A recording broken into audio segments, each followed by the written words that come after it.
SDR versus HDR. Which one is better using the TCL QM8? Well, that's what we're here to discuss. So to the left, you have 4K SDR. To the right, you have 4K HDR. Each time a new clip loads in the top left-hand corner to the right, you are going to notice HDR10 pop up on the screen. Now, I'm using the IMAX Enhanced Picture Mode on HDR. It's the most calibrated and reference accurate mode that they suggest that you use for pretty much everything. So that's why we did it this way. And we're rocking my settings on the TCL's SDR portion. Now, I'll just say this. We're expecting the brightest brights, the blackest blacks, and the most vibrant expression of color when we go to HDR. It doesn't happen. HDR is a giant scam that nobody really knows about until you come into this channel, where I tell you straight up it's a scam. Because as you're clearly seeing, it does not have a more dynamic picture. It does not have more vibrant color. It doesn't have any expression of anything that remotely resembles lifelike anything. And this was taken in an HDR profile and wrapped in an SDR container just so you could see this video. Now, as we can clearly see, there is a clear advantage of SDR. There is a reason it is the standard. It has been for years. And again, HDR is a gimmick. It is basically a hazy mess, and there is no way around that outside of, again, really sitting with it, putting an endless amount of time into settings that are not what the industry experts recommend. Hence, IMAX Enhanced Mode is getting decimated. Using my settings, again, this isn't like a reference accurate calibration. This is my in-house calibration standard going up against, again, the industry standard for HDR, and they can't even beat my SDR. Really, like, honest to God, person to person, let this sink in, because I know a lot of y'all are getting excited over 3,000 nits and 5,000 nit TVs. Let this sink in. You are paying an astronomical amount of money, but you are not getting an astronomical bump up in picture quality. Every expression of color, every expression of contrast looks better on SDR than it does HDR. Now, again, I have been saying this for a plethora of years to only be laughed at and insulted, and the list goes on because I've said something new. And you know how mankind is. They're afraid of anything new that they haven't heard before. But the reality is that's how we learn things. It's uncomfortable to learn at first. It's like, you know, when you were riding a bike, you weren't comfortable riding that bike. But once you got up on there and you started going, you were breezing through life and just enjoying it. And that's pretty much what this is all about. Transparency and showing you what nobody else really has the desire to show you. Now, that being said, I want you to also take into account the fact that people are selling services, and a lot of businesses exist for the sole purpose of making you believe that this HDR looks fantastic. I mean, that's the whole purpose of HDR right now. They sell, you know, a more upgraded version of your Netflix account and so on and so forth for the HDR variant, but look at what you're looking at. It is horrible, like horrific. I mean, the amount of contrast lost is enormous. The color loss is enormous. And again, I'm rocking a custom color calibration on the TCL. This isn't the native color space for anybody wondering. This is what it looks like when an actual expert shows up against the industry that does the laziest thing ever.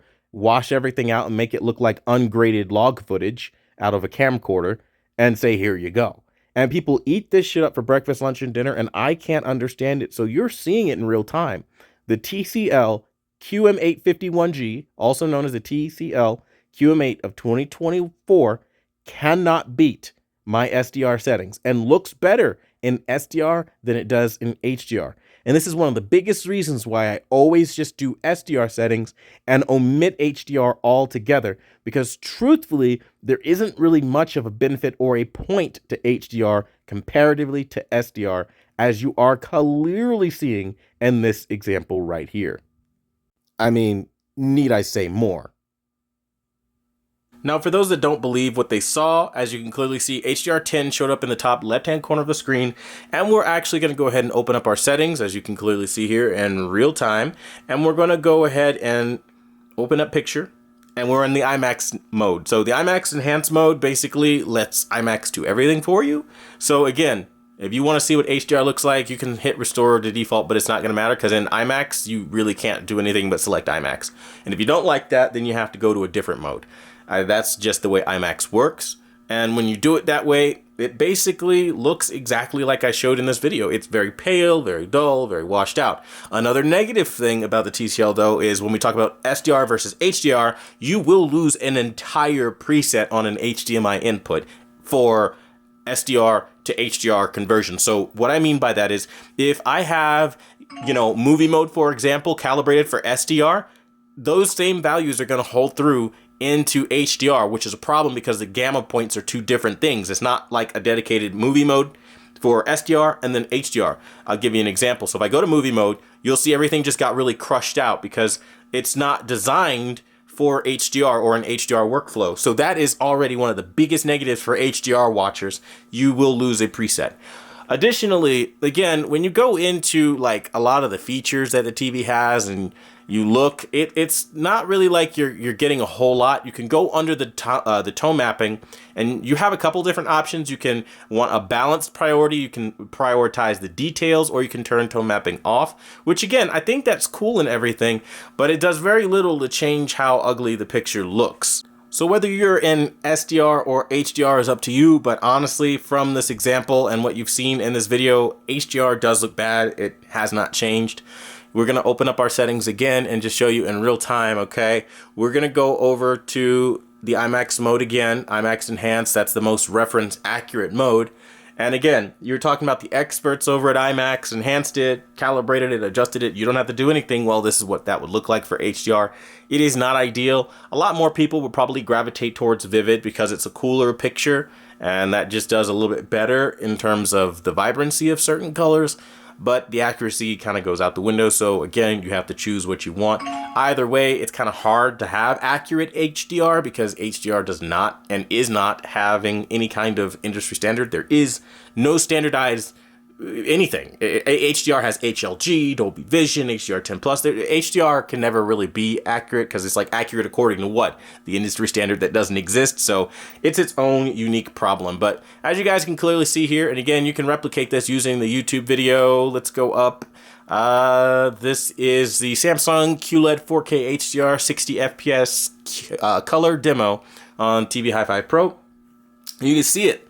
It does not look fantastic. So hopefully this video helps educate some people, helps you guys out. As always, I want to thank you guys so much for watching the #1 brand in honesty. And until the next video, I'll see you guys later.